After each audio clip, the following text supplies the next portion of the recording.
Shallallahu Alaihi Wasallam bersabda, barang siapa sholat karena Allah selama 40 hari dengan berjamaah tanpa tertinggal takbiratul ula, maka akan ditulis baginya 2 kebebasan, yaitu bebas dari neraka dan bebas dari sifat munafik. Tirmizi At-Targhib. Maksudnya, seseorang yang sholat dengan ikhlas selama 40 hari dan menyertai sholat mulai dari imam takbir, maka ia termasuk mendapat jaminan tidak akan dimasukkan ke neraka dan tidak termasuk dalam golongan orang munafik. Orang munafik adalah orang yang pada lahirnya muslim tetapi hatinya kafir, dan 40 hari memiliki makna khusus yang dapat menyebabkan suatu perubahan, sebagaimana bayi dalam kandungan selama 40 hari pertama dari nutfah menjadi segumpal daging, dan 40 hari berikutnya terjadi perubahan-perubahan lainnya. Oleh sebab itu, para ahli sufi mementingkan masa 40 hari. Betapa bahagia orang yang selama bertahun-tahun tidak pernah tertinggal takbiratul ula. Dari Abu Hurairah radhiyallahu anhu bersabda, barang siapa berwudu dengan sempurna lalu pergi ke masjid dan ia mendapati orang-orang telah selesai sholat, maka Allah akan memberinya pahala seperti pahala orang yang sholat berjamaah tanpa sedikit pun mengurangi pahala mereka. Abu Daud, Nasai, Hakim, At-Targhib. Betapa besar karunia dan anugerah Allah Subhanahu wa taala. Dengan berusaha sholat berjamaah saja kita sudah mendapatkan pahala berjamaah walaupun kita tidak jadi sholat berjamaah. Siapa yang rugi jika kita mengabaikan kesempatan seperti itu? Dari sini dapat kita ketahui bahwa kita jangan menunda-nunda pergi ke masjid hanya karena mengira sholat berjamaah telah usai. Jika kita pergi ke masjid dan mendapatkan sholat berjamaah sudah selesai, kita tetap akan mendapatkan pahala berjamaah, kecuali jika kita telah meyakini sebelumnya bahwa sholat berjamaah sudah selesai, maka tidaklah mengapa. Dari Qubbat bin Asyam Al-Laisi radhiyallahu anhu, Rasulullah sallallahu alaihi wasallam bersabda, sholat 2 orang dengan seseorang mengimami yang lain lebih baik di sisi Allah daripada 4 orang sholat sendiri-sendiri. Sholat 4 orang berjamaah lebih baik di sisi Allah daripada 8 orang sholat sendiri-sendiri. Dan sholatnya 8 orang yang diimami salah seorang dari mereka lebih baik di sisi Allah daripada 100 orang sholat sendiri-sendiri. Bazzar, Tabrani, At-Targhib. Dalam hadis yang lain dikatakan, jemaah yang besar lebih disukai Allah daripada jemaah kecil. Namun sebagian orang merasa cukup sholat berjamaah di toko atau di tempat kerja dengan 2 atau 4 orang. Mereka ini selain tidak mendapat pahala sholat berjamaah di masjid, mereka juga kurang mendapatkan pahala dari jumlah orang yang ikut sholat berjamaah dengan mereka. Lebih banyak orang yang berjamaah akan lebih dicintai Allah Subhanahu wa taala. Jika Allah Subhanahu wa taala menyukai suatu pekerjaan, hendaknya kita melakukannya dengan cara yang paling disenangi olehnya. Sebuah hadis menyebutkan bahwa Allah Subhanahu wa taala suka jika kita melihat 3 hal. 1. Syak salat berjamaah. 2. Orang yang sholat di tengah malam. 3. Orang yang maju ke medan perang, Jami'us Sagir. Dari Sahal bin Sa'ad Asy-Syaid radhiyallahu anhu, Rasulullah sallallahu alaihi wasallam bersabda, berilah kabar gembira kepada orang-orang yang berjalan di masjid dalam keadaan gelap, bahwa mereka akan mendapatkan cahaya yang sempurna pada hari kiamat. Ibnu Majah, Ibnu Khuzaimah, Hakim, At-Targhib. Pada hari ini kita tidak mengetahui bagaimana pahala pergi ke masjid pada malam hari. Pada hari kiamat nanti, ketika manusia dalam kesulitan, kita baru akan mengetahui pahala tersebut, yaitu akan dianugerahkan kepadanya sebuah cahaya yang jauh lebih terang daripada sinar matahari. Disebutkan dalam sebuah hadis, pada hari kiamat ia akan duduk di atas mimbar yang bercahaya tanpa suatu kesulitan sedikit pun. Padahal ketika itu manusia sedang berada dalam ketakutan. Hadis yang lain menyebutkan bahwa pada hari kiamat Allah Subhanahu wa taala akan bertanya, "Di manakah tetangga-tetanggaku?" Malaikat bertanya, "Siapakah tetangga-tetanggamu ya Allah?"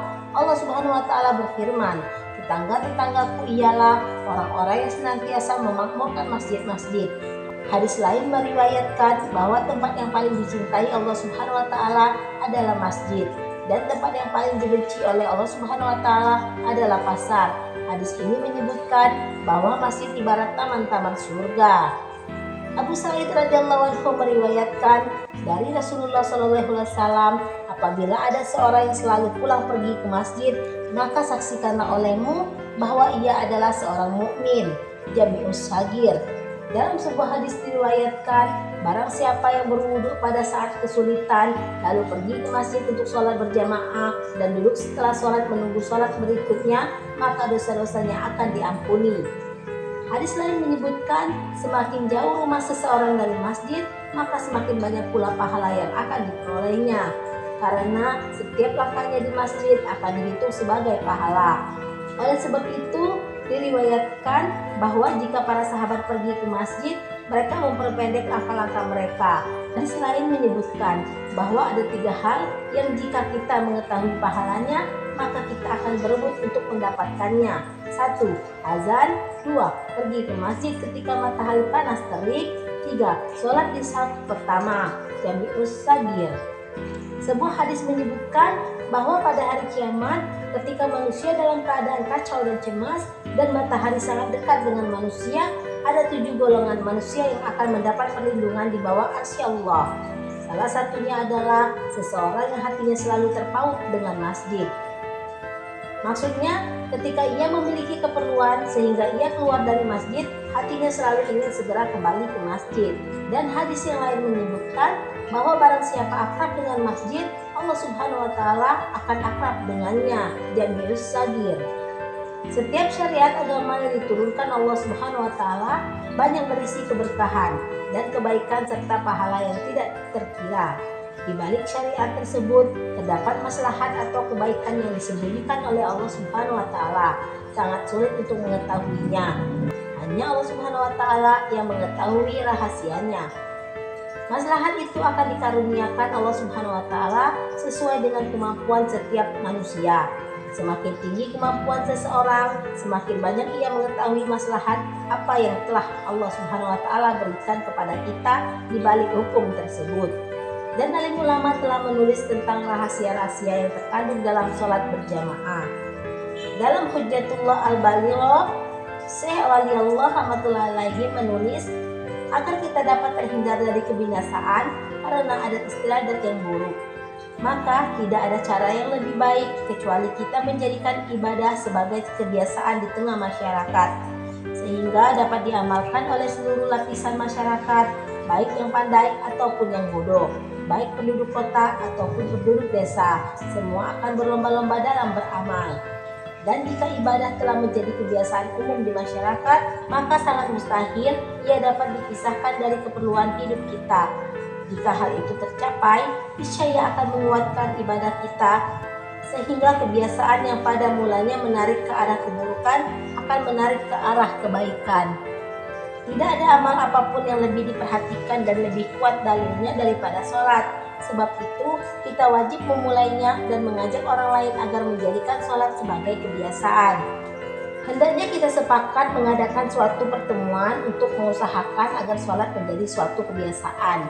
Dalam agama, ada segolongan orang yang patut dikedepankan dan diikuti. Ada golongan lagi yang masih memerlukan dorongan dan ajakan. Dan ada pula yang masih lemah imannya. Dengan demikian, yang tadinya enggan beribadah akan bertemu ahli ibadah, sehingga ia tertarik untuk mengikutinya. Orang yang tadinya malas akan bertemu dengan orang yang mengajaknya rajin beribadah. Orang yang jahil dalam agama adalah bertemu dengan ulama, sehingga ia akan dibimbing oleh ulama dan dapat memahami cara-cara ibadah yang benar, serta menganggap bahwa ibadah kepada Allah Subhanahu wa Ta'ala ibarat perak yang mereka bawa ke tukang perak, sehingga jelas dapat dibedakan antara yang boleh dan yang tidak boleh. Yang boleh akan diperkuat dan yang tidak boleh akan dihentikan. Selain itu, hendaknya diadakan ijtima yang dihadiri oleh orang-orang yang betul-betul khusyuk dan tawadjuh kepada Allah Subhanahu wa Ta'ala, bersungguh-sungguh memohon rahmatnya, benar-benar takut kepada Allah Subhanahu wa Ta'ala dan bermuqarabah kepadanya semata, sehingga rahmat berkah Allah Subhanahu wa Ta'ala menimbulkan pengaruh yang luar biasa. Inilah tujuan umat Muhammad SAW diutus, yaitu untuk menegakkan kalamullah dan Islam di atas yang lain.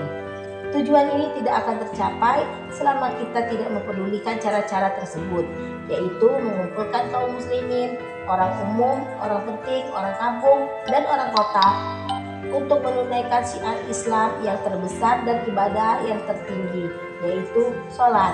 Dari sinilah sholat Jumat dan jamaah betul-betul diperhatikan sehingga mereka akan terdorong untuk mengamalkannya dan menyadari ancaman bagi yang meninggalkannya.